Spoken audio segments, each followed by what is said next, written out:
1944. He's traveling freely without permission from a probation officer, which is refreshing. Meanwhile, our former president, Napoleon Bonaparte, you may remember when he was in France a few years ago, he refused to visit a cemetery filled with fallen American soldiers because it was raining and he didn't want to mess up his hair. And he also told his chief of staff the cemetery was filled with losers and suckers. And now he would like to be our president again.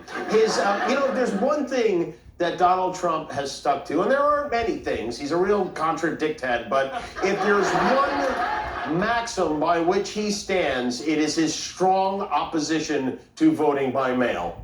Mail-in voting is totally corrupt. Get that through your head. Mail-in voting opened the floodgates to massive fraud. There is no way you can go through a mail-in vote without massive cheating. You'll never have an honest election with a mail-in ballot. On mail-in voting, 20% of the ballots were rigged and broken and disgusting. Somebody got a ballot for a dog.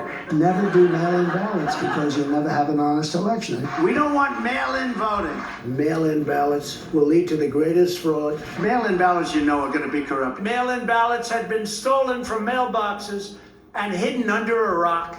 If we're going to have mail-in ballots, we're never going to have honest elections. Okay, but that was all the way back in 2020. This is what he thinks about it now. Whether you vote early, absentee, by mail, or in person, we must swamp the radical Democrats with massive turnout.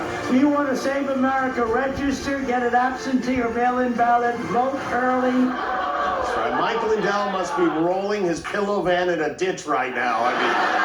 After all the whining and the bitching and the complaining and the allegations, Trump would like you to mail your votes in. And no one bats an eye. There's no explanation whatsoever. Yeah, after going 0 for 34 in court last week, the big orange felon head appears to be benefiting from some of the conflicted judges he complained about so much in New York. Cases against Trump in Florida and Georgia are hitting a big, beautiful wall that Mexico didn't even have to pay for.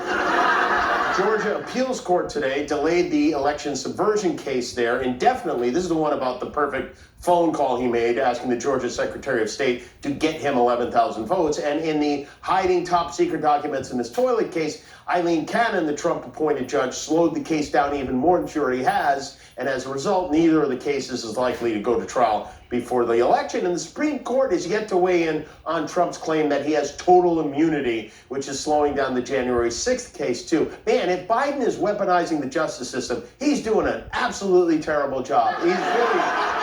He should be fired for that alone.